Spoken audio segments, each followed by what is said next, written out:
इस वक्त मैं प्रयागराज लोक सेवा आयोग के बाहर खड़ा हूँ, जहाँ पे आज इंटरव्यू का दौर चल रहा है और आज तीसरा दिन है।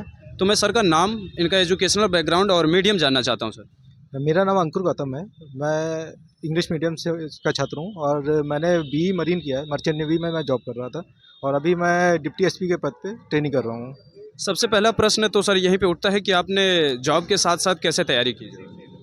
देखिए, थोड़ा मुश्किल तो होता है। अभी एकेडमी में तो और ज़्यादा मुश्किल था, बट जितना भी टाइम मिलता है 2 ही 4 घंटे जो भी मिल रहा था, मैंने पूरा उस पर फोकस किया और उससे तैयारी कर पाया हूँ।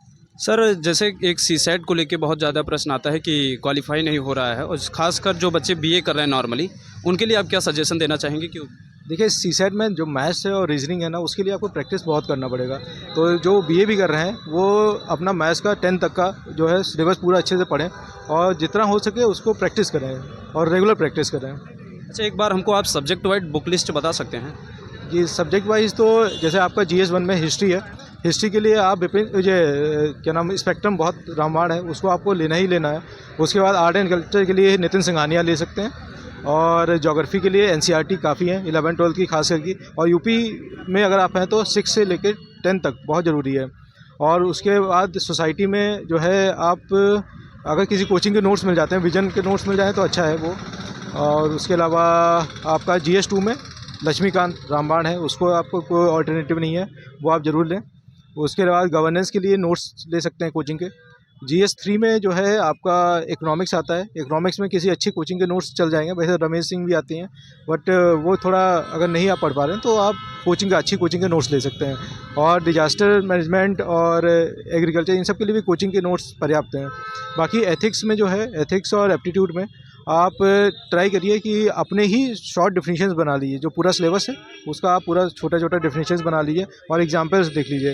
बाकी किसी आपको अगर टॉपर्स के नोट्स मिलते हैं उससे भी आप रेफ़र कर सकते हैं। अच्छा, जैसे कि आप जॉब भी कर रहे थे, तो जॉब के अलावा आपने कोई ऐसा मतलब चैनल को फॉलो किया था जिससे आप पढ़ाई कर रहे थे? देखिए, चैनल्स तो बहुत थे, बट प्रज्ञा प्रवाह चैनल को लास्ट टाइम मैंने फॉलो किया है। CL त्रिपाठी सर हैं, उन्होंने कल इंटरव्यू के लिए भी हमको गाइड किया है। स्टडी फॉर सिविल सर्विसेज का भी किया था।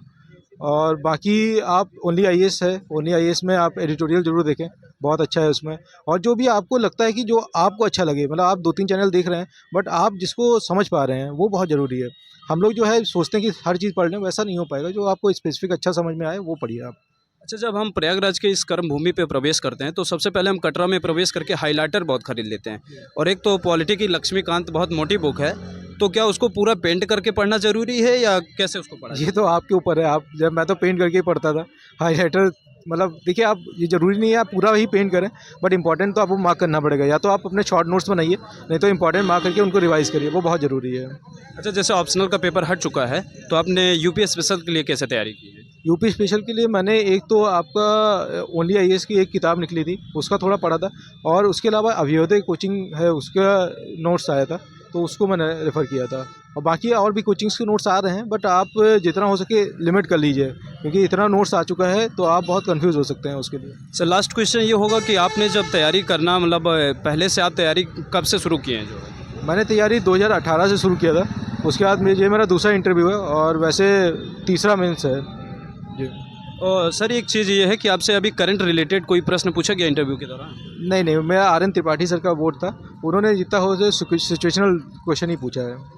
जैसे सवाल मेरा आपसे ये होगा कि जो अभी 2024 का प्रीलिम्स आ रहा है, जो बच्चे प्रिपरेशन कर रहे हैं, उनके लिए अब यही लगा होगा कि एक महीने में हम ऐसा क्या पढ़ लें कि मेरा सिलेक्शन हो जाए, प्री क्वालिफाई हो जाए। उनके लिए आप क्या बताना चाहते हैं? देखिए, प्री क्वालिफाई करने के लिए सबसे बढ़िया रामबाण है आपका प्रीवियस ईयर क्वेश्चंस।